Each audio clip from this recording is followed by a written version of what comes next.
Boa noite. Feliz sábado. Que bom estarmos aqui com os irmãos. Estamos tão longe de casa, mas nos sentindo tão em casa. Engraçado isso, né? Nós viemos lá do Espírito Santo. Algum capixaba aqui? Não. Não, né? Estamos bem longe de lá. Saímos de casa às 2 horas da manhã hoje. Pegamos 2 aviões. Dirigimos algumas horas até o aeroporto. Depois o Clênio dirigiu mais algumas horas do aeroporto de Porto Alegre para cá. E é um prazer estarmos com os irmãos. É a 3ª vez que eu venho no Rio Grande do Sul. A primeira vez estive em Caxias do Sul. Lá eu passei frio, Max. Lá eu passei frio. Aqui não, aqui está gostoso. Estou até sentindo um pouco de calor. Onde a gente mora é bem alto também, 950 metros acima do nível do mar. Um invernozinho de 4 graus, 5 graus. Então a gente já está mais ou menos habituado. Eu sei que aqui esfria muito mais do que isso. Mas a gente já está mais ou menos habituado. A segunda vez...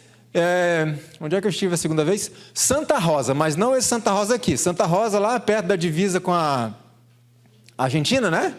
Isso. Estivemos lá com os irmãos também, foi um final de semana muito bom. Estamos muito felizes de estarmos aqui com os irmãos em Taquara. E estamos felizes de conhecer pessoas que a gente só conhecia pela internet, né? Doris, Elevon, é isso? O Max também, que a gente conversou bastante nesses últimos dias. Estou feliz de rever pessoas que a gente não via há algum tempo, né? Como a Isabela, o Estevam. Estivemos juntos um tempinho lá na Serra. Estamos muito felizes porque fomos muito bem recebidos num hotel 5 estrelas que nós estamos hospedados na casa do Clênio e da Márcia e da Isabela também. Não vou dar muitos detalhes, senão vão fazer fila lá amanhã. Já agradeço, viu, a vocês, agradeço ao Max pelo convite, agradeço à igreja. E estamos muito felizes, especialmente por rever a Giza e o Rubens. Amigos nossos de quantos anos? 10, 12, 15, nem sei. É por aí, né? Já perdemos as contas. Nós morávamos em São Paulo quando a gente se conheceu. Frequentávamos ali a casa uns dos outros. Depois passamos um tempo ali. Eles passaram um tempo longo na Serra do Cipó. Estivemos lá algumas vezes. E é bom ver vocês de novo. Primeira vez que eu vejo a Giza cantando. Que bonito que ficou o dueto de vocês dois. Deus seja louvado, tá bom? Então estamos muito, muito felizes. Eu sei que tem pessoas aqui também que são da família de um amigo muito querido meu, que eu tenho já há alguns anos, Dr. Hélio Potim. Tem algum familiar dele aqui? A senhora é a irmã dele? Irmã dele, tá. Então depois eu vou tirar uma foto com a senhora, tá? Que eu tenho que mandar para ele. Falar, Dr. Hélio, quem eu encontrei por aqui? Aliás, quem me encontrou por aqui, né? Mande o nosso abraço para ele, tá bom? Amigo muito querido mesmo. Enfim, a gente tem um monte de motivo para agradecer a Deus por estarmos aqui com os irmãos. Vamos passar um final de semana juntos. Temos pessoas assistindo conosco também. Onde que é?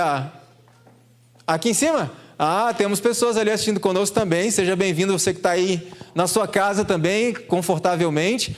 Aliás, a igreja aqui de Santa Rosa, gostaria de dar um abraço em vocês, especial o irmão Fábio, lá de Brasília, que está assistindo a gente com a família, viu, irmão Fábio? Um abraço aí para você, da igreja de Santa Rosa, tá bom?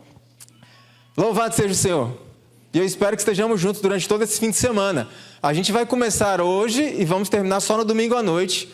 Ou seja, vai ser uma mensagem só, dividida em partes. Quer dizer que se você faltar um dia, vai ficar um pedaço faltando. E eu já peço aí desculpas e peço licença ao Estevam, à Isabela, Rubens, Giza, que algumas reprises eles vão ver aqui, né? Que eles já tiveram algumas aulas sobre esses assuntos que vamos tratar de uma forma resumida. Eles tiveram aulas bem detalhadas. Aqui a gente vai precisar correr um pouco. E eu quero dar alguns spoilers para vocês desse final de semana. Posso? Posso dar alguns spoilers? Tá bom. Hoje eu não vou dar, o de hoje eu não vou dar não, porque hoje eu vou falar, tá bom? Mas amanhã pela manhã, nós vamos... Aliás, qual que é o assunto do final de semana? Adoração. Isso, muito bem, adoração. E adoração envolve tudo na nossa vida.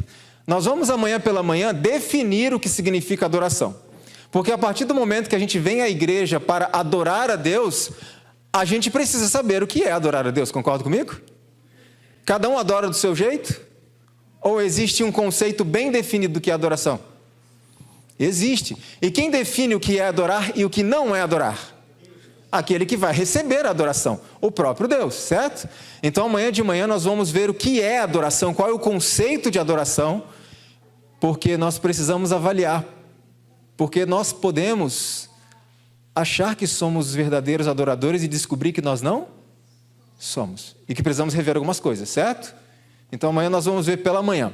À tarde, nós vamos trazer 2 assuntos resumidos, porque o inimigo, ele usa algumas estratégias para impedir a nossa adoração. Por mais que a gente estude a Bíblia, por mais que a gente ore muito, ele usa 2 dos nossos sentidos para desconectar-nos de Deus, ainda que a gente ore muito e estude muito a Bíblia. Então amanhã à tarde nós vamos falar como é que o inimigo trabalha por meio da nossa audição, para cortar essa nossa conexão com Deus, e como ele trabalha usando a nossa visão. Vamos trazer algumas informações da ciência, que vem para corroborar, confirmar o que a Bíblia e o Espírito de Profecia já diziam há muito tempo atrás, porque nós temos que vigiar as avenidas da alma, temos que vigiar os nossos sentidos, porque mesmo que estudemos muito a palavra de Deus, que oremos muito, por meio dos nossos sentidos, Satanás pode cortar a nossa conexão com Deus sem que a gente perceba. Então amanhã a gente vai tratar à tarde um pouco a respeito do que nós temos ouvido e do que nós temos visto e como isso pode então impedir a nossa adoração. E no domingo à noite, para mim, a mensagem mais importante de todas.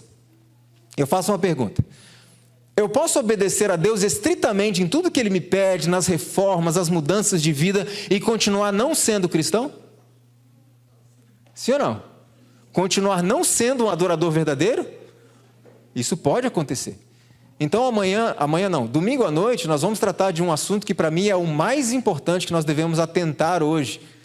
Porque é como a verdadeira adoração se manifesta, se exterioriza na vida de um verdadeiro adorador. Claro, transformações exteriores, elas acontecem e precisam acontecer. Porque uma árvore, ela não é reconhecida pela sua raiz, concordam comigo? Ela é reconhecida pelos seus frutos. Então, a transformação exterior, ela acontece. Agora, eu posso ter o meu exterior completa e perfeitamente transformado e continuar não sendo cristão? Sim ou não? Sim. Porque o mais difícil, apesar da transformação exterior ser muito difícil, qual é a transformação mais difícil? Sabe qual é? O temperamento. É difícil, não é? Transformação do nosso temperamento. Então, domingo à noite, nós vamos falar um pouco a respeito disso e como que a verdadeira adoração e o verdadeiro cristianismo se manifestam em essência na vida de uma pessoa. Mas hoje à noite, o tema pode parecer que foge um pouco dessa temática da adoração, mas vocês vão ver ao final que não, que tem tudo a ver. Porque eu não posso falar do que é adoração, eu não posso falar como se adora a Deus e como não se adora a Deus, se nós primeiro não entendermos por que adorarmos a Deus. Por que adorar a Deus? A Bíblia traz uma série de referências e uma série de motivos para adorarmos a Deus, em especial porque Deus é o nosso Criador. Mas existe um ponto muito importante que vamos tratar hoje.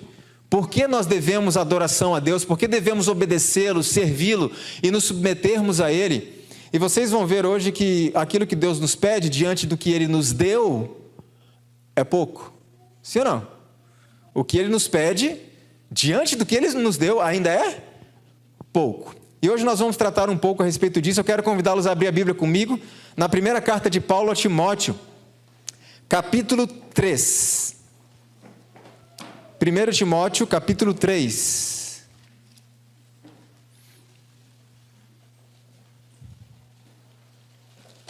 Primeira carta de Paulo a Timóteo, capítulo 3, verso 16. Antes de nós lermos o texto, eu vou convidar os irmãos a curvarem a fronte, porque nós não podemos ler a palavra de Deus sem pedir a ajuda do Espírito Santo. Vamos orar? Querido bom Pai que está no céu, te agradecemos, Senhor, porque essa semana se findou, o Senhor cuidou de nós como de costume, e o Senhor nos trouxe à tua casa nesta sexta-feira à noite. Já estamos no teu santo sábado. Agradecemos por essas 24 horas que o Senhor proporcionou para nós, para termos um encontro mais próximo contigo e com os nossos irmãos. Nesse momento que abrimos a tua palavra, Senhor, tu sabes que não podemos entendê-la se a pessoa do Espírito Santo não intervir de uma forma sobrenatural em nossa mente. Por isso pedimos que o teu Espírito se manifeste entre nós neste momento, ou melhor dizendo, continue se manifestando, para que possamos entender a tua palavra, e não apenas isso, nos ajude a sair daqui motivados para colocar em prática aquilo que aprendemos hoje. que Teu Espírito nos ajude. Pedimos e agradecemos em nome de Jesus. Amém. 1 Timóteo capítulo 3, verso 16, o apóstolo Paulo diz assim: e sem dúvida alguma, grande é o quê? O mistério da piedade. Deus se manifestou em carne, foi justificado no Espírito, foi visto dos anjos, pregado aos gentios, crido no mundo, recebido acima na glória. Esse texto está se referindo a quem? A Cristo. E a palavra de Deus diz que tudo aquilo que se refere à pessoa de Cristo, o ministério de Cristo, está envolvido num certo mistério para mentes finitas como a nossa. É interessante que a irmã White, ela escreve que o próprio Cristo, quando esteve nessa terra, ele nunca se preocupou em explicar a complexidade da sua natureza. O que isso quer dizer para nós? Quer dizer que a gente pode entender alguma coisa, mas eu não posso ser arrogante ao ponto de achar que eu sei tudo a respeito de Cristo e de sua natureza. Porque é algo que a Bíblia chama de um mistério, que nós vamos estudar por quanto tempo? Por muito tempo, por toda a eternidade. Olha que interessante uma coisa, isso é um mistério para nós, mas muita coisa foi revelada, sim ou não? Agora, mesmo que foi revelado, é fácil de entender? Não é fácil de compreender, muitas coisas a gente aceita porque Deus diz que é assim. E a Bíblia diz que é um grande mistério, o mistério da piedade, que veio para se contrapor ao mistério da iniquidade. E diz também a Bíblia que Deus se manifestou em carne, ou seja, Cristo, o Deus encarnado, diz que ele foi justificado no Espírito. Peraí, tem uma coisa estranha aqui. Cristo precisou de justificação? Sim ou não? Sim ou não? Hã? Vocês vão perceber, os meninos aqui já sabem que eu gosto muito de interagir, de fazer pergunta, para a gente poder refletir e construir um raciocínio. Cristo precisou de justificação? Olha o que a Bíblia diz, que Cristo foi justificado. Ele precisou de justificação? Vamos entender de uma forma simples isso aqui? Nós podemos ser e nós somos justificados? Sim ou não? Sim. Nós somos ou podemos ser justificados. E o que significa a palavra justificado? Declarado justo, ainda que nós não sejamos justos. É assim ou não é? Nós somos declarados justos. Então veja, nós somos declarados justos, somos justificados pelos méritos de quem? De Cristo. Quando a Bíblia diz que Cristo foi justificado, significa que ele foi declarado justo também. Mas há uma diferença entre ele e nós. Nós somos declarados justos pelos seus méritos, pelos méritos de Cristo. Mas Cristo foi declarado justo pelos méritos de quem? Pelos méritos de quem? Dele próprio. Ele foi declarado justo pelos méritos próprios dele. Nós somos declarados justos pelos méritos dele. Porque as nossas justiças são o que para Deus? Trapos de imundícia se não estiverem envoltas pelo manto da perfeita justiça de Cristo. Bom, então tudo aquilo que envolve o ministério de Cristo, sua vida, sua natureza, envolve algum mistério para nós, na verdade, muitos mistérios. Há perguntas que a gente realmente não consegue responder. Mas muita coisa foi revelada para nós. O suficiente para a nossa caminhada cristã. Concorda comigo? O suficiente que a gente precisa entender. Bom, Deus, ele cria tudo perfeito, certo? Ele criou tudo perfeito lá no passado. Mas para que tudo fosse absolutamente perfeito, Deus precisava conceder a essas criaturas humanas um dom especial chamado livre-arbítrio. Vocês concordam comigo que sem liberdade não existe amor? Concordam? Porque o verdadeiro amor pressupõe o quê? Liberdade para amar ou para não amar. E Deus nos dá essa liberdade. Um desses seres criados por Deus, fazendo um mau uso do seu livre-arbítrio, tomou a decisão pelo mal. E a Bíblia chama isso de mistério da iniquidade. Por quê? Como no lugar perfeito pode ter surgido o mal na mente de um ser que foi criado perfeito, num ambiente perfeito, nada induzia ou lembrava o mal. Mas o mal surge ali, então, no coração de quem? De Lúcifer. Ele tomou a sua decisão pelo mal. Pode colocar na tela aí que eu quero compartilhar alguns textos com os irmãos, para a gente poder ganhar tempo, alguns textos bíblicos. Olha só o que a Bíblia comenta a respeito de Lúcifer. Perfeito eras nos teus caminhos, até que se achou iniquidade em ti. O que é iniquidade? É pecado. O que é pecado? Transgressão da lei. Que lei que Lúcifer transgrediu? A mesma lei que, bom, isso é um assunto para um outro estudo, mas a mesma lei que ele foi escolhido e ungido por Deus para cuidar. A mesma lei que ele foi escolhido para cuidar dela, ele então transgride essa lei. Satanás então, encurtando a história, é expulso do céu. Ele engana mais de 1/3 dos anjos, mas houve ali um tempo de graça para eles, e muitos desses anjos voltaram atrás, mas finalmente Satanás é expulso com quantos anjos? 1/3, é muito ou pouco? É muito anjo que foi expulso do céu com ele. Então Deus cria Adão e Eva, e Satanás tem uma ideia: vou levar aquele casal a pecar. Qual era a intenção de Satanás? Qual era a acusação de Satanás contra Deus, aliás? Que a sua lei não pode ser guardada, não pode ser cumprida. Então, quando ele olha para Adão e Eva, ele diz assim: eu vou provar a minha tese e vou usar esse casal para provar a minha tese. Eu pergunto uma coisa: o que Satanás queria apenas era provar a sua tese, ou apenas ser mau e destruir a felicidade daquele casal, ou ele tinha um plano muito mais bem elaborado do que isso? Preste atenção em qual era o plano dele. Eu vou levar aquele casal a falhar, a pecar, a se rebelar contra Deus. Assim que eu conseguir, ou se eu conseguir isso, pode ser que Deus providencie um meio para resgatar aquele casal, para perdoar aquele casal e readmiti-lo ali no Éden. E se Deus fizer isso, providenciar um meio para resgatar esse casal, eu e os meus anjos vamos exigir também a mesma coisa. E aí fica uma pergunta que é um outro assunto. Por que o sacrifício de Cristo não serve para Satanás e seus anjos? Não serve para eles. Muitos dizem assim: Satanás ainda tinha oportunidade de arrependimento até a cruz de Cristo. Isso é verdade? Isso é verdade? Não. Na verdade, Satanás e seus anjos só foram expulsos do céu por quê? Porque acabou a oportunidade. Entenderam? Quando ele foi expulso, não tinha mais oportunidade. Mas por que o sacrifício de Cristo não serve para eles? Mas ele tinha essa ideia: se Deus providenciar o meio, eu vou dizer, eu também quero entrar nisso aí, ser perdoado e voltar. Agora, e se isso não desse certo?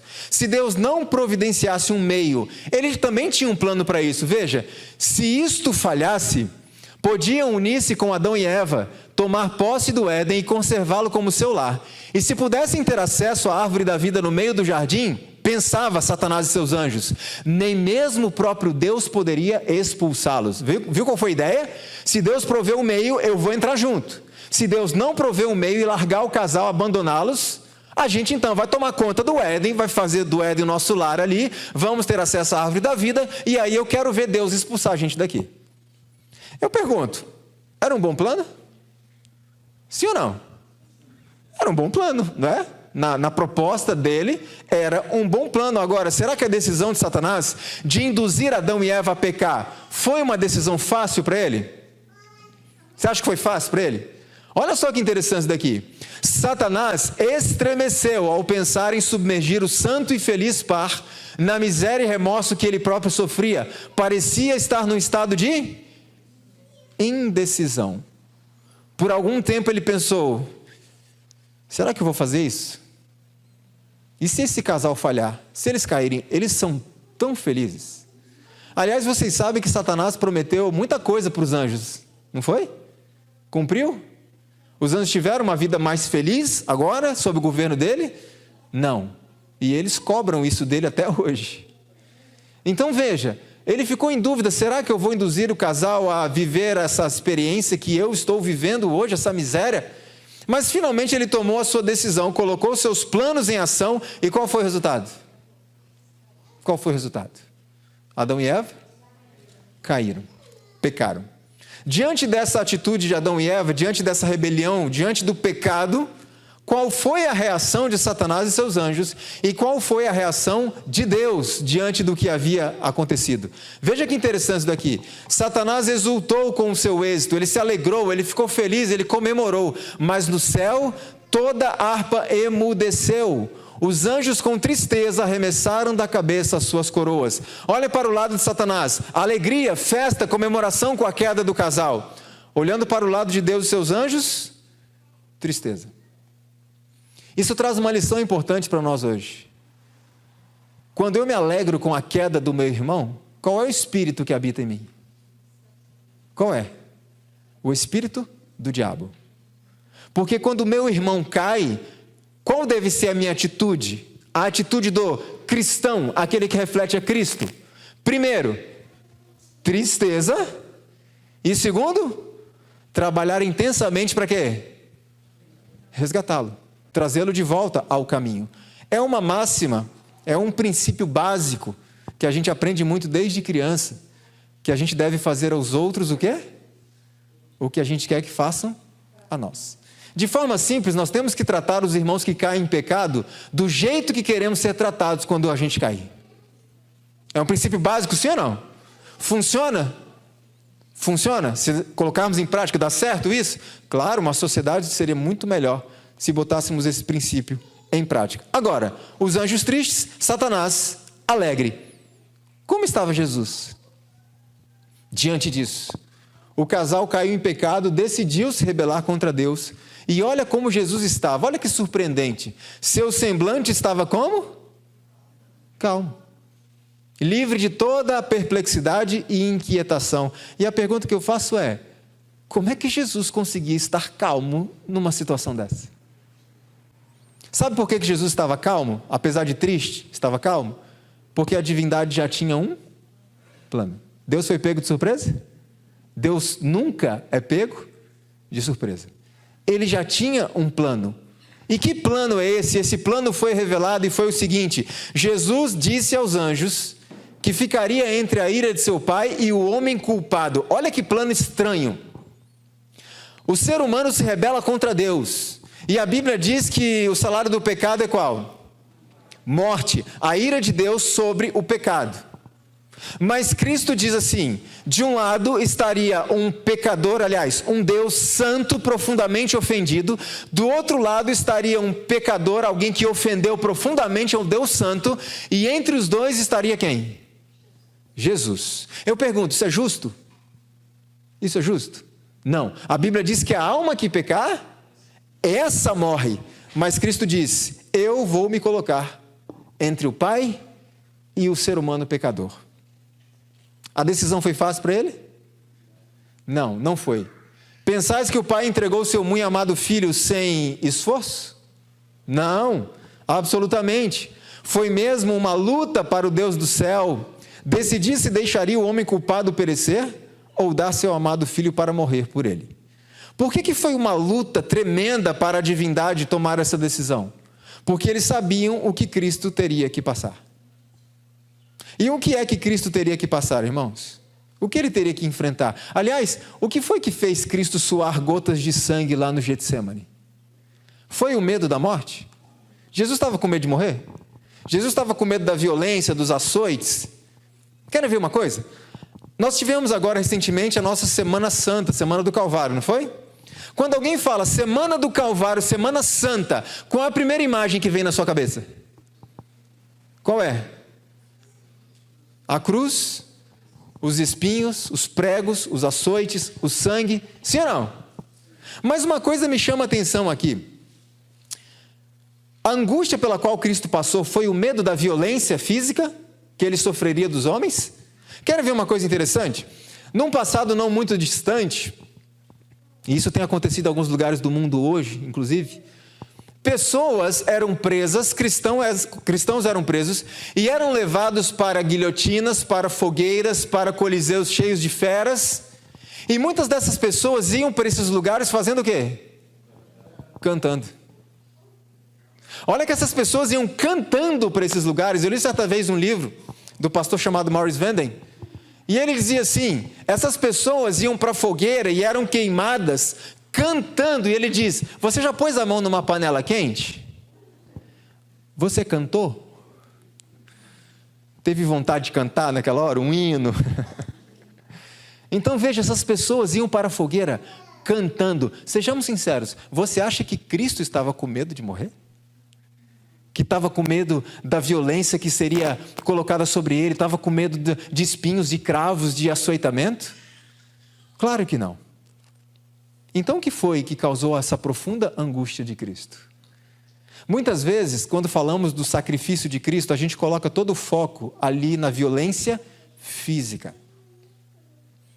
E vocês vão ver hoje que esse sofrimento físico, Cristo mal sentiu.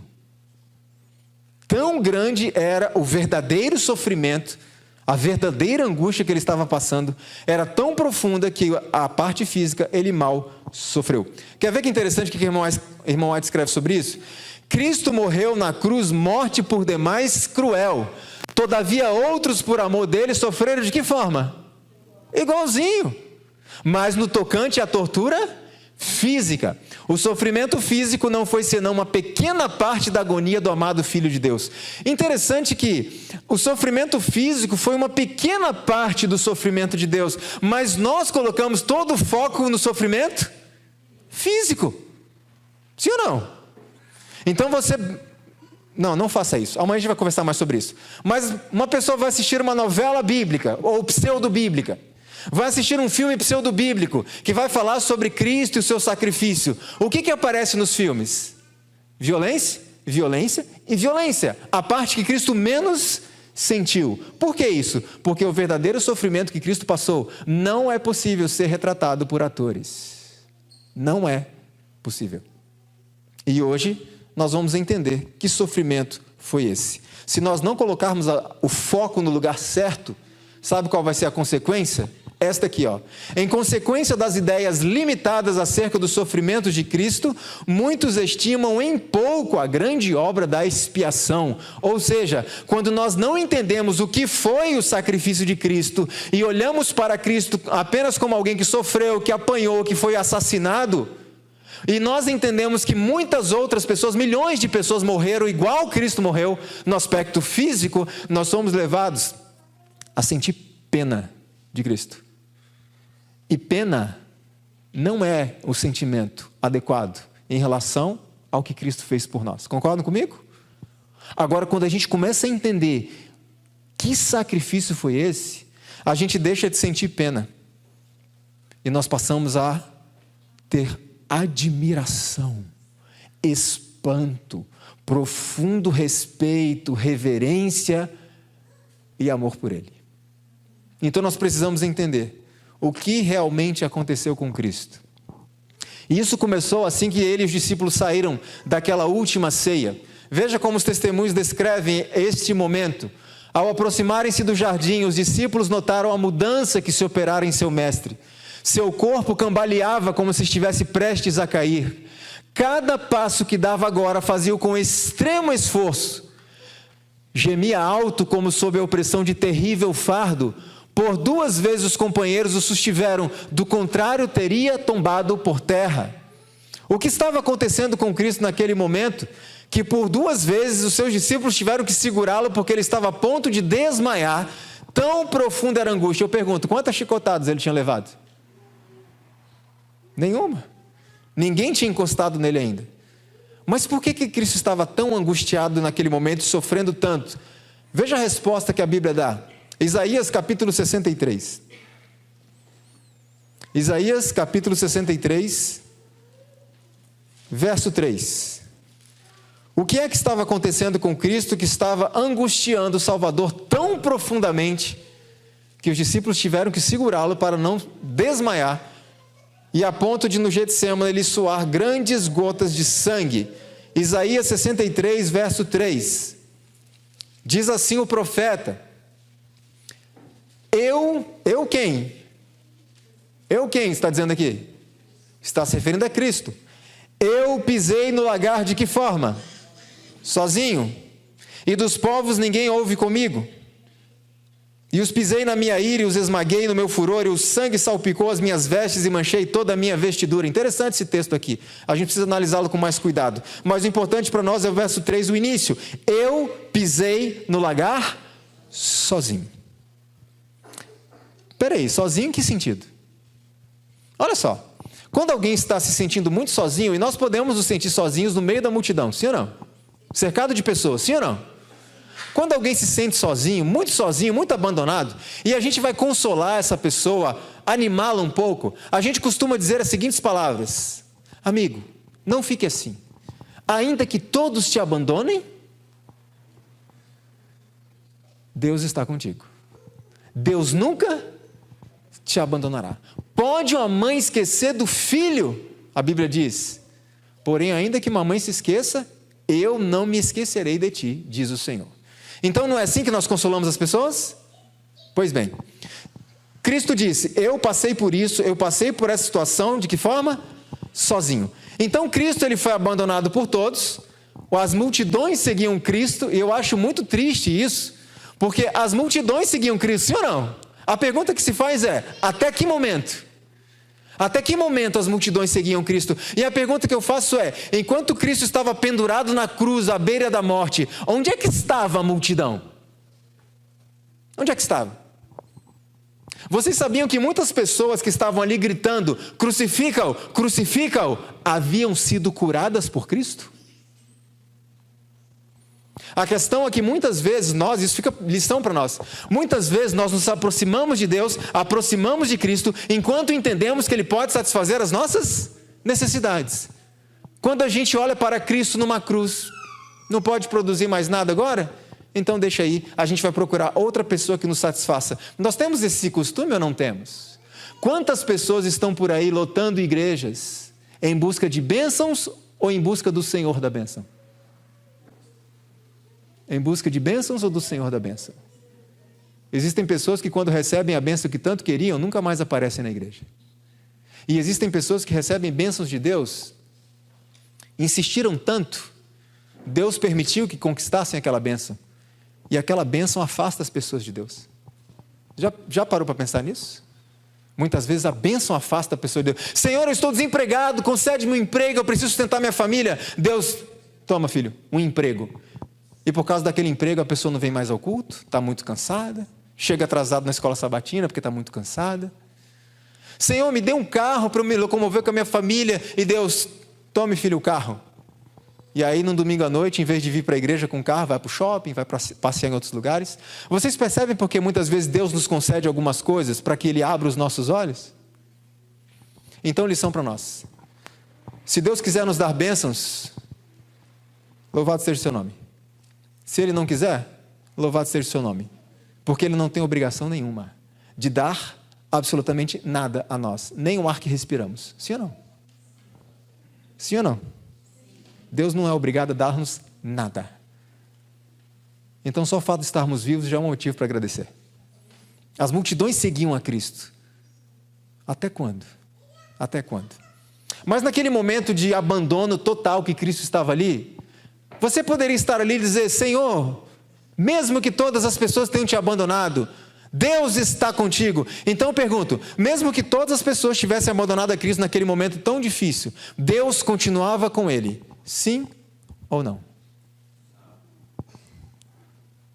Sim ou não? Cristo disse: eu pisei no lagar. E quando ele disse sozinho, ele estava dizendo sozinho, sozinho. Ninguém, nem o próprio Pai estava com ele. Isso é espantoso ou não é? Mas espera aí, o próprio Pai se afastou de Cristo e o deixou ali sozinho? Sim, mas por quê? A Bíblia responde. Passa umas 2 páginas para trás aí, capítulo 59 de Isaías. Como assim Cristo foi abandonado pelo próprio Pai? Não é possível uma coisa dessa. A Bíblia diz que sim. Isaías 59, verso 2 diz assim, ó: mas as vossas iniquidades fazem o quê? Separação entre vós e o vosso Deus, e os vossos pecados encobrem o seu rosto de vós para que não vos ouça. Ou seja, os nossos pecados nos separam de Deus. Ué, e o que Cristo tinha a ver com isso? O que ele tinha a ver com isso? Querem ver? Volta mais umas páginas, capítulo 53. O que Cristo tinha a ver com isso? Capítulo 53, verso 5, um texto muito conhecido que diz assim: mas ele foi ferido por causa do quê? Das nossas transgressões e moído por causa das nossas iniquidades. O castigo que nos traz a paz estava sobre ele, e pelas suas pisaduras nós fomos sarados. Vamos ler de uma forma diferente aqui? mas ele foi ferido por causa da minha transgressão e moído por causa da minha iniquidade. O castigo que me traz a paz estava sobre ele, e pelas suas pisaduras eu fui sarado. Então vamos entender isso aqui e fazer uma conta matemática simples. A Bíblia deixa claro que os pecados separam a pessoa de Deus. Cristo não tinha pecado absolutamente nenhum, mas ele assumiu os pecados de quem? Muito bem. Quando a gente fala os nossos, a gente distribui o problema, né? Não, os nossos aqui. Mas na verdade, que pecados que Cristo carregou? Os meus, é algo muito pessoal, os meus. Mas espera aí, além dos meus, Cristo estava sobre ele os pecados de quem mais? Do mundo inteiro, da humanidade inteira. Vocês concordam que estava sobre Cristo os pecados da humanidade, daqueles que já tinham nascido, tinham morrido, daqueles que viriam a nascer ainda, sim ou não? Sim. Então dá para fazer a conta de qual foi o tamanho da separação? Porque os pecados fazem o quê? Separam. E Cristo assumiu os pecados de todo ser humano que já viveu nesse mundo ou que viverá. Entendem o tamanho da separação, sim ou não? Entende que quando Cristo disse, eu pisei no lagar sozinho, ele estava absolutamente sozinho. Nem o Pai estava com ele. Isso é forte ou não é? E aí vem uma pergunta.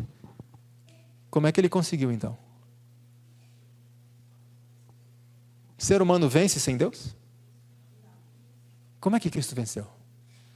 Isso é um assunto para uma outra oportunidade. Mas veja só o que o irmão Acho comenta a respeito disso.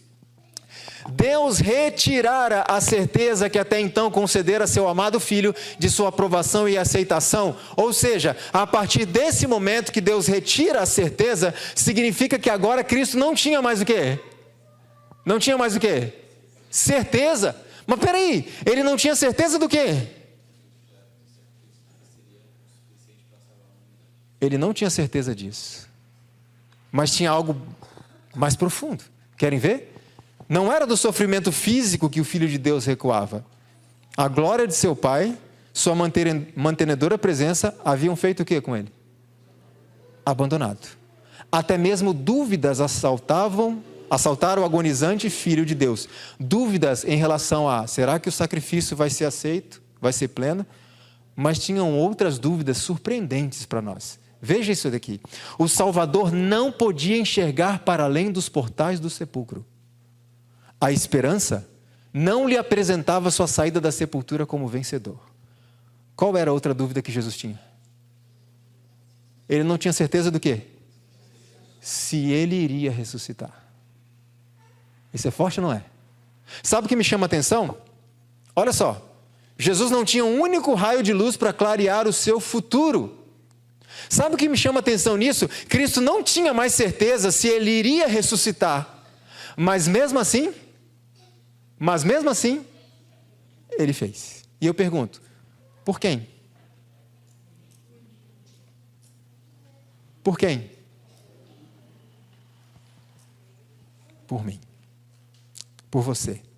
Diante dessa experiência, Cristo então exclama o seguinte aos seus discípulos. Aliás, quantas vezes Cristo esteve separado do Pai? Ele nunca tinha experimentado isso. E eu pergunto, que sentimento ele teve naquele momento? Pela primeira vez, em uma eternidade, ele esteve separado do Pai.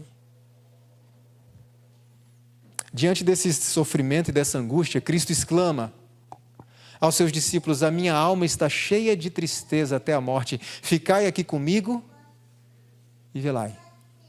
Se os discípulos tivessem entendido o que estava acontecendo com Cristo, eles não teriam dormido.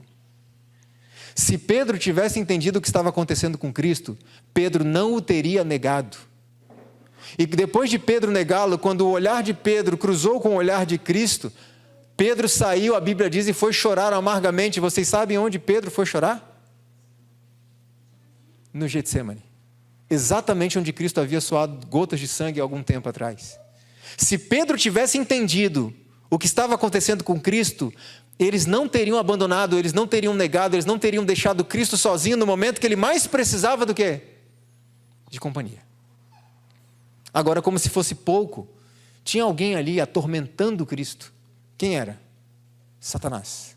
E o que Satanás dizia para Cristo naquele momento? Ei, você está fazendo isso por causa de quem? Você vai suportar essa separação de Deus? Pode ser que você nunca mais veja a face do Pai. E você está fazendo isso por quem? Por essas pessoas? Deixa eu te contar uma coisa. São essas pessoas que vão levar você à morte. Faça o seguinte, deixa essas pessoas aí. Abandona o plano, volta para a presença do Pai. Você pode nunca mais revê-lo, por causa dessas pessoas. E diante da tamanha angústia que Cristo sentia naquele momento, ele exclamou o seguinte: meu Pai, se é possível, passe de mim esse cálice. Cristo estava dizendo basicamente: Senhor, se tiver uma outra forma de salvar essas pessoas, então vamos fazer, porque esta forma aqui está difícil para mim. E lembre-se que a angústia de Cristo não era por causa do medo do que ia acontecer com ele. A angústia dele tinha qual origem? Qual era o problema que ele estava tendo ali? A separação do Pai. A separação do Pai. Ele nunca tinha experimentado isso em toda a sua vida, a ponto dele não ter mais certeza o que vai ser de mim daqui para frente. Eu não sei mais. E aí eu pergunto, diante disso, Cristo poderia ter desistido do plano, sim ou não? Claro que poderia. Veja, o afastamento do semblante do Pai, do semblante divino, do Salvador, nessa hora de suprema angústia, penetrou-lhe o coração com uma dor que nunca poderá ser bem compreendida pelo homem. Tão grande era essa agonia que ele mal sentia o quê? E onde a gente coloca todo o foco do sacrifício? Onde o foco não está, na dor física. Agora, se Cristo nesse momento de profunda angústia, de profundo desespero, ele tivesse desistido do plano, parado tudo, teria sido injusto? Se ele dissesse: Pai, não dá mais, não suporto mais a separação de ti, vamos parar com o plano. Cristo então teria voltado ao céu, e o que seria de nós? Eternamente perdidos. Teria sido injusto? Não, injustiça nenhuma, porque a alma que pecar, essa morrerá. Agora, houvesse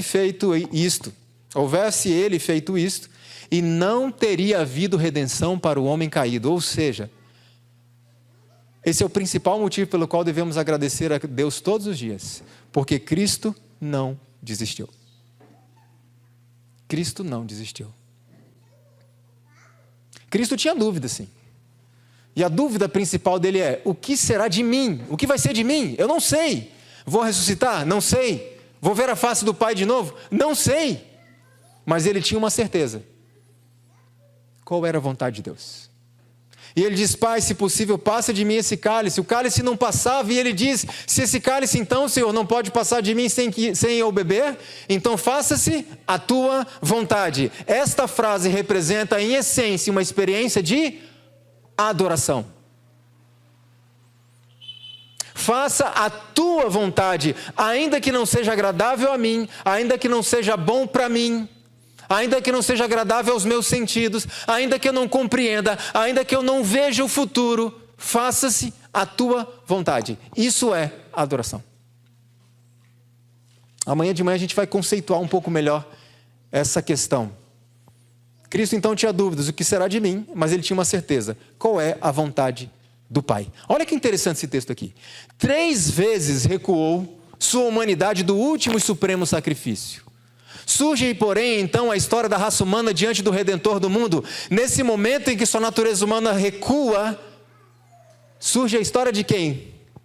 A história de quem diante de Cristo? A nossa? A minha. É algo muito pessoal, porque Cristo teria vindo morrer se fosse só por mim. A minha história surge diante de Cristo. E olha o que acontece ali. Cristo vê que os transgressores da lei, se deixados, têm de perecer. Contempla-lhes a sorte iminente, decide-se: salvará o homem, custe o que custar da sua parte. Espera aí. O que quer dizer custe o que custar? Vocês entendem como é forte isso daqui?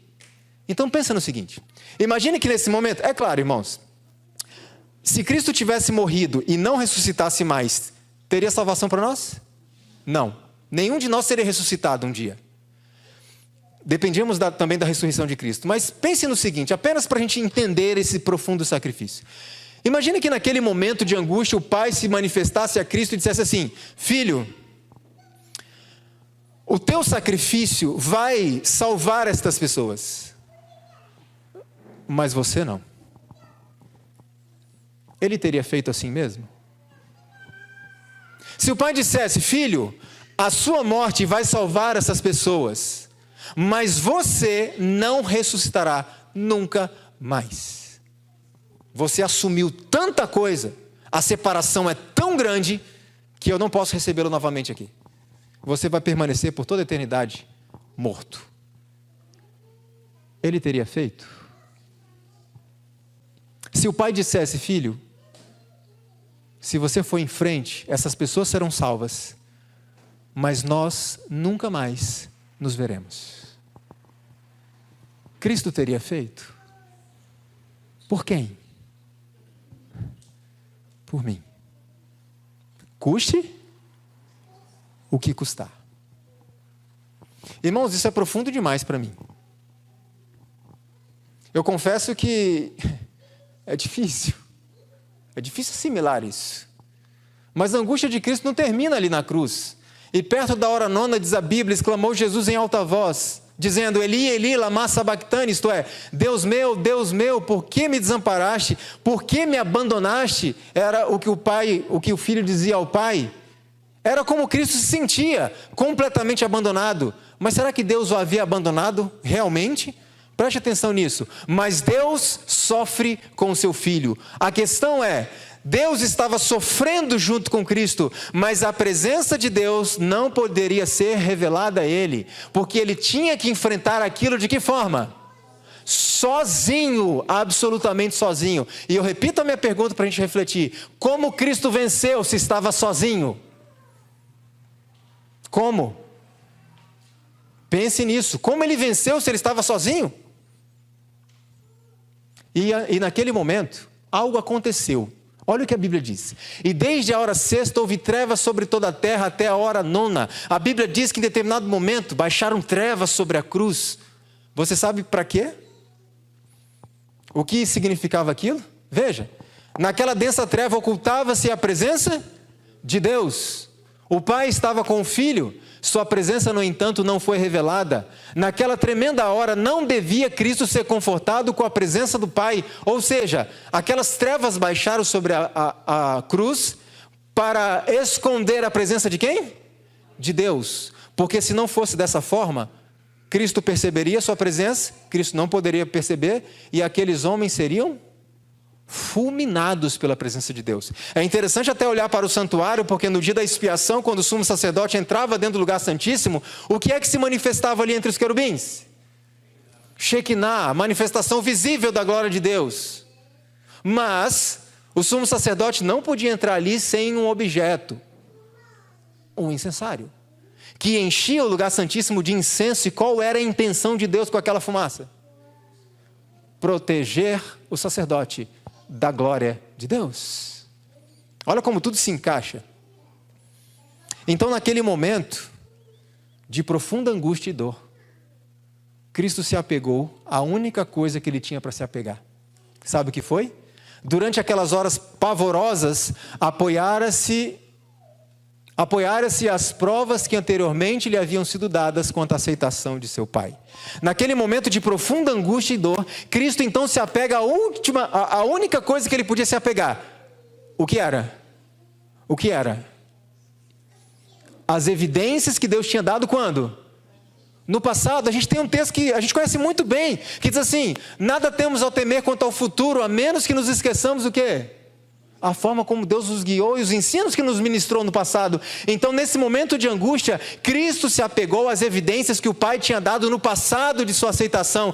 Cristo então se lembra do dia do seu batismo. O que aconteceu ali? Exatamente, a voz de Deus é ouvida. Cristo então se lembra do momento em que ele estava no monte ali da transfiguração. O que foi ouvido ali? Mesma coisa, a voz do Pai dizendo: este é o meu filho, ouvi o que ele tem a dizer. Cristo era um estudioso das profecias, e muito provavelmente Cristo na cruz olha para um lado e vê os soldados repartindo entre si as vestes dele. O que ele lembrou? a uma profecia. Então Cristo foi se apegando ao que ele tinha às mãos para se apegar, às provas que Deus já tinha dado. Irmãos, muitas vezes somos tão ingratos com o Senhor. Quando vem alguns problemas na nossa vida, parece que a gente se esquece de tudo que Deus já fez. Somos assim ou não somos? A gente esquece de tudo que Deus já fez. Mas Cristo não esqueceu. E ele se apegou a isso. Sabe qual foi o resultado? Olha isso daqui. E à medida que em submissão se confiava a Deus, o sentimento da perda do favor do Pai ia desaparecendo. Cristo, ele achou forças, ele achou conforto e ânimo nas evidências que o Pai tinha dado no passado, de sua aceitação, da aceitação do sacrifício, e como último ato antes da sua morte, Cristo fez aquilo que ele fizera na sua vida inteira nessa terra, e a Bíblia diz que foi isso daqui, e clamando Jesus com grande voz disse: Pai, nas tuas mãos entrego o meu espírito. E havendo dito isso, ele morreu. Qual foi o último ato dele antes da morte? O que ele fez a vida inteira: entregou a sua vida ao Pai. O que vai ser de mim, eu não sei. Mas o importante não é isso. O importante é que eu faça a vontade de Deus. Ai, irmãos. Sabe qual foi o resultado final? Pela fé, saiu Cristo vitorioso. Jesus sabia muito bem que fé não é sentimento. Fé não é sentimento. E amanhã de manhã vamos falar um pouco mais sobre adoração nesse contexto da fé. O que é fé? Porque o sentimento, aliás, a fé, é aquilo que nos move a continuar quando os nossos sentimentos nos mandam desistir. Vocês percebem que fé e sentimento são coisas contrárias? Os sentimentos são instáveis, a Bíblia diz que o coração é enganoso. Mas pela fé, se apegando às evidências que Deus tinha dado no passado, Cristo sai vitorioso. E pela fé nele, você e eu também podemos. Agora tem uma coisa que nós precisamos pensar um pouco. Havia a possibilidade de Jesus pecar? Sim ou não? Vamos ver? Olha só. Como livre agente moral, Cristo foi posto à prova com liberdade para ceder às tentações de Satanás e agir em oposição à vontade de Deus. Ele não poderia ter sido tentado em todos os pontos em que o ser humano é tentado, se não houvesse a possibilidade de ser vencido. Isso aqui é um raciocínio muito simples. Se não existe possibilidade de vencer alguém, a tentação não é o quê? Tentação. Se não há possibilidade, não existe tentação. Se Cristo foi tentado 100 vezes mais do que qualquer outro ser humano, é porque havia a possibilidade dele ser vencido, dele ceder. Agora vem a pergunta: Cristo cedeu? Não. Mas, se ele tivesse cedido, um ponto que fosse, o que teria acontecido? Não teria salvo a humanidade, você e eu estaríamos completamente perdidos para toda a eternidade. Mas tem um ponto aqui muito importante. Só você e eu? Quem mais estaria perdido para toda a eternidade? Quem? Cristo. Querem ver uma coisa? Jesus não somente se tornou um exilado das cortes celestiais, mas enfrentou por nós o risco da derrota e da eterna perdição de quem? Dele, de Cristo. Olha o que mais. Embora Cristo tenha se tornado ou se humilhado para se tornar homem, a divindade ainda era sua. Sua divindade não podia ser o quê, irmãos? Perdida, enquanto ele permanecesse fiel e verdadeiro à sua lealdade. Espera aí, que coisa estranha. Como é que Deus perde a divindade? Como é que Deus deixa de ser Deus? Só existe uma forma. Qual é a forma? Se ele peca. Porque Deus não peca. Se pecou, deixou de ser Deus. Olha que outro texto surpreendente. Se um único pecado houvesse maculado o seu caráter, ou seja, o caráter de Cristo, a pedra jamais teria sido removida da porta do sepulcro. Você já ouviu alguém dizer assim? Cristo sofreu as mesmas tentações que nós. E nós sofremos as mesmas tentações que Ele. Você já ouviu essa frase? Faz sentido isso? Nenhum. Sabe por quê? Se você cometer um pecado, se eu cometer um pecado, a Bíblia diz, estas coisas vos escrevo para que não pequeis. No entanto, se alguém pecar, o que acontece? Temos um advogado junto ao Pai. E se Cristo pecasse? Uma única vez. Ele teria outra chance? Não. Então eu pergunto, são tentações iguais? A minha salvação, aliás, a sua salvação é determinada pela sua decisão pessoal, sim ou não? Eu posso te influenciar a perdição, mas finalmente é você que vai tomar a decisão. Eu não tenho nada a ver, entre aspas, com a perdição dos outros. Entre aspas, porque essencialmente é uma decisão pessoal. Agora, se Cristo falhasse, quantos se perderiam? Toda a humanidade. Então eu pergunto de novo, as tentações eram iguais? Por isso a irmã White escreve que Cristo foi tentado 100 vezes mais do que qualquer ser humano pode ser tentado. Nós nunca, diz ela, seremos chamados a suportar tentações como as dele. E ela diz que as tentações de Cristo eram tão superiores às nossas como a sua natureza o era. E louvado seja Deus por isso. Porque eu preciso de alguém para me salvar. Louvado seja Deus por isso. Se Cristo tivesse pecado, olha qual seria o resultado. Pudesse Satanás, no mínimo particular, ter levado a Cristo a pecar, e teria esmagado a cabeça do Salvador. A ira divina teria sobrevindo a Cristo como sobreveio a Adão.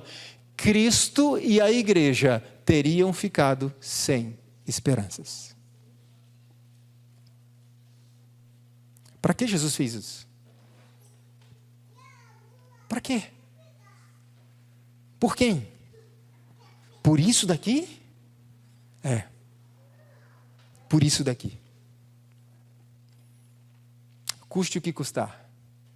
Ele fez tudo isso por mim, por você. Como Jesus conseguiu passar por isso? A resposta: revestido do humano, ele sentiu o quê, irmãos? Necessidade da força vinda do Pai. Ele tinha lugares especiais para fazer o quê? Ele tinha prazer em entreter comunhão com seu Pai. Nesse exercício, sua alma santa, humana, era fortalecida para os deveres e provas do dia. A sua humanidade tornava a oração o quê? Uma necessidade e um privilégio. Aliás, nem passei, né? Cristo encontrou conforto e alegria na comunhão com o Pai. Cristo precisava disso. E nós? Cristo tinha necessidade de orar. E nós? E quanto tempo Cristo orava, irmãos? 5 minutinhos antes da refeição? Ele passava noites em claro. Sabe por que para a gente é muito mais confortável dizer que é impossível vencer o pecado? Sabe por quê? Eu pergunto, é possível vencer o pecado? Sim ou não? Claro que sim. Pelo nosso poder? Claro que não. Pelo poder de Cristo. Mas por que muitas vezes a gente se acalma e se sente confortável nessa ideia de que é impossível vencer o pecado? Porque para que possamos vencer como Cristo venceu, temos que viver uma vida como Ele viveu, sim ou não? E aí que está o meu problema. Eu quero ter o poder que Cristo tinha sem viver a vida que Ele vivia. Funciona? Claro que não. Então precisamos rever isso em nossa vida. Irmãos, para nós concluirmos, ficou claro para vocês o tamanho do risco que foi corrido por você e por mim? Ficou clara a profundidade do sacrifício que foi feito por você e por mim?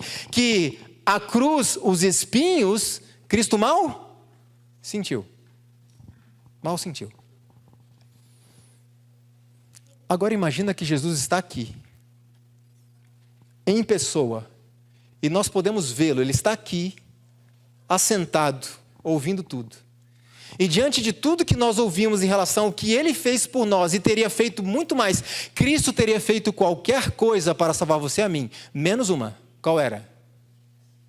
Quebrar a lei de Deus, desobedecer. Isso Ele não faria. Fora isso, Ele fazia qualquer coisa, até em prejuízo próprio, para salvar você e a mim. E nós estamos espantados com o tamanho do sacrifício, da condescendência, estamos chocados com o que Ele fez e com o que Ele ainda faria. Diante disso, nós estamos aqui diante de Cristo, e a nossa reação não é gritar, glória a Deus, aleluia, nossa reação é nos jogar no chão diante dos seus pés e falar, Senhor, como o Senhor pôde? Como o Senhor pôde fazer uma coisa dessas por mim? E a gente olharia para Cristo e diria, Senhor, o que o Senhor quer de mim? O que o Senhor quer de mim? Diante do que o Senhor fez por mim, como é que eu posso agradecer pelo que o Senhor fez? Como é que eu posso mostrar a minha profunda gratidão pelo grande sacrifício e o risco que o Senhor correu pela minha salvação? Senhor, o Senhor quer que eu vá até determinado lugar e seja queimado vivo para dar testemunho de Ti? Cristo, Ele diria assim, não, filho, não. Mas Senhor, então o Senhor quer que eu entre num coliseu cheio de feras e seja devorado, estraçalhado por leões, para dar testemunho ao mundo do quanto eu amo, quanto sou grato pelo que o Senhor fez por mim? E Ele diria para nós, não, filho, não. Mas Senhor, não é possível, o que o Senhor fez por mim, fala o que o Senhor quer de mim, que eu faço. Irmãos, vocês concordam comigo que diante do que Cristo fez, qualquer coisa que Ele peça ainda é pouco? Sim ou não? Então, Senhor, é guilhotina, é fuzilamento, o que for para dar testemunho de Ti. Pode falar, eu faço. E Cristo diz assim, filho, eu não quero nada disso de você. Não agora. Algumas pessoas até fizeram isso por mim com muito prazer, com muita alegria. Mas de você, ainda não. Então, Senhor, fala o que o Senhor quer. Qualquer coisa, filho. Qualquer coisa, pode falar que eu faço. Ainda vai ser pouco. E Cristo diz assim, filho, você poderia mudar a sua alimentação por mim? Filho, você poderia se vestir de uma forma diferente por mim? Eu imagino que você olharia para Cristo e falaria, o Senhor está brincando comigo? É só isso? Leão, guilhotina, fogueira, enterrado vivo, nada disso, Senhor. Não. Filho, sabe aquelas coisas que você tem visto nas suas telas, na sua TV, no seu celular? Você podia abandonar essas coisas por mim? Porque na verdade, filho, tudo isso que eu passei foi para libertar você disso. Você pode fazer isso por mim? Faz isso por mim. Irmãos, por que é tão difícil para nós? Por que é tão difícil? Cristo pede tão pouco. Sabe qual é o grande risco que a gente corre? Quando Cristo pede essas coisas tão pequenas para nós, para o nosso próprio bem, e a gente escolhe não fazer, a gente acredita que quando os leões chegarem, as guilhotinas e os fuzilamentos, a gente vai dar a vida por Cristo. Isso nunca vai acontecer. Nunca. Porque se não somos capazes de abrir mão de coisas tão pequenas hoje, por amor ao Senhor, de verdade, sejamos sinceros, a gente vai dar a própria vida por Ele um dia? Irmãos, vocês entendem porque eu não podia falar nessa igreja sobre adoração antes da gente entender isso aqui? Porque a nossa obediência, a nossa submissão é fruto dessa visão que temos do profundo sacrifício que foi feito, e a gente fala, Senhor, o que o Senhor quiser, eu faço. Ainda é pouco o que o Senhor pede. Vocês estão entendendo onde eu quero chegar, irmãos? Ninguém faz reforma para ser salvo. A gente obedece a Deus porque já foi. Porque já foi salvo. E essa é a nossa maneira de fazer o quê? Agradecer. Entendem por que adorar a Deus? Ele é o Criador? Sim. Mas Ele nos criou 2 vezes. Pela própria criação e pela redenção. Por que é tão difícil para a gente? Diante de tanto que Ele fez por nós. Eu não estou dizendo que fazer essas mudanças na nossa vida é fácil, irmãos. Não. Eu estou dizendo que diante do que Ele fez, as nossas discussões perdem o sentido. Concordam comigo? As nossas discussões, comer carne é pecado ou não é pecado? Vestir isso e aquilo é pecado? Será que isso é ponto de salvação? Escuta o que eu vou falar. Nada é ponto de salvação. Só Cristo.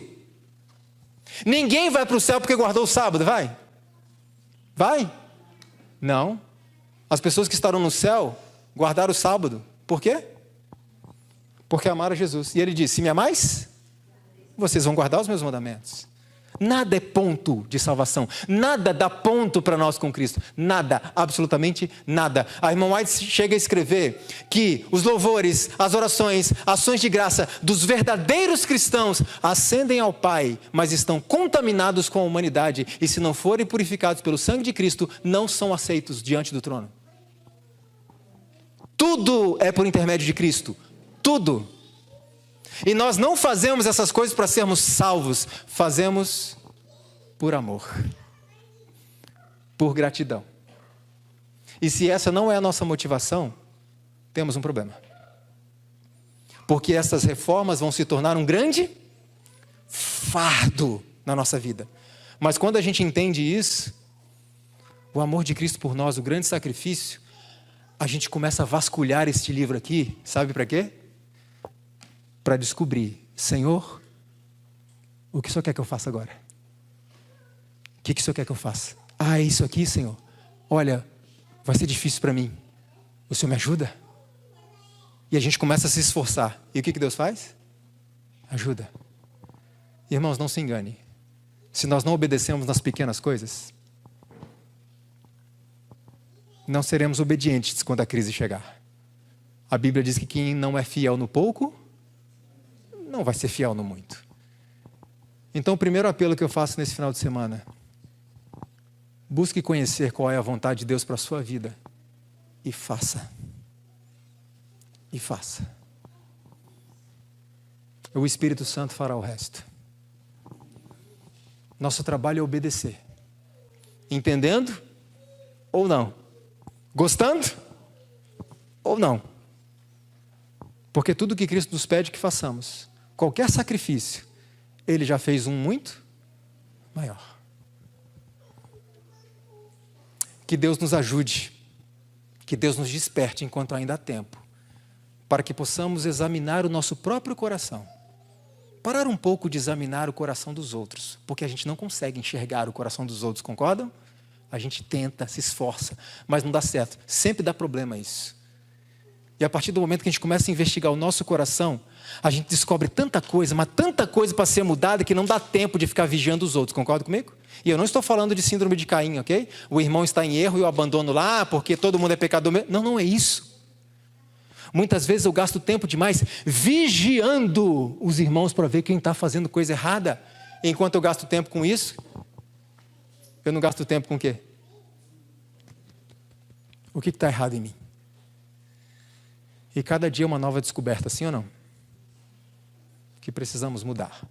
Mas louvado seja o Senhor, porque a porta da graça está escancarada para quantas pessoas? Todos nós. Portanto, essa não é uma mensagem dura, não é uma mensagem difícil, essa é uma mensagem de esperança, de amor, de cuidado de um pai com seus filhos. E nesta noite Deus está nos oferecendo uma página em branco, para nós escrevermos uma nova história e sairmos desta igreja neste momento, perfeitos em Cristo Jesus. Amém por isso? Eu queria concluir cantando um hino com vocês, pode? É um hino curto. Número 106 do Inário Novo. Cristo no Horto. E eu quero que você cante esse hino prestando atenção nas palavras. Porque tudo isso foi feito por você e por mim. E um detalhe importante. A irmã White escreve que Cristo será para sempre um ser humano. Ele escolheu ser para sempre um ser humano. Não deixou de ser Deus. Mas Ele escolheu para sempre ser como um de nós. Então Ele nos compreende, sim. Nós podemos entregar tudo a Ele, que Ele nos entende.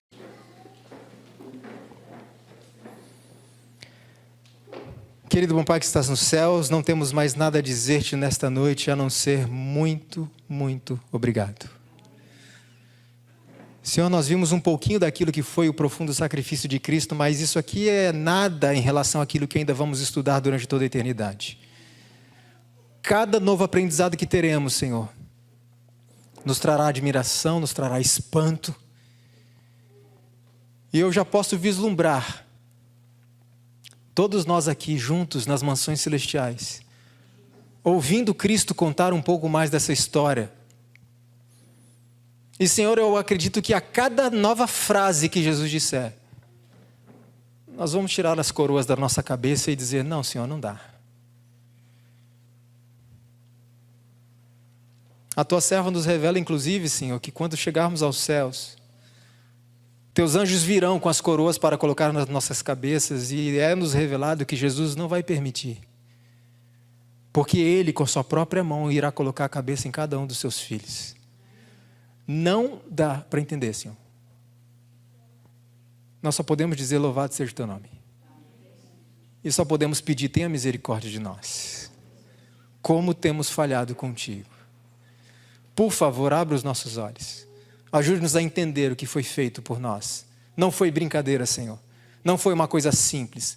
Não foi apenas um simples assassinato.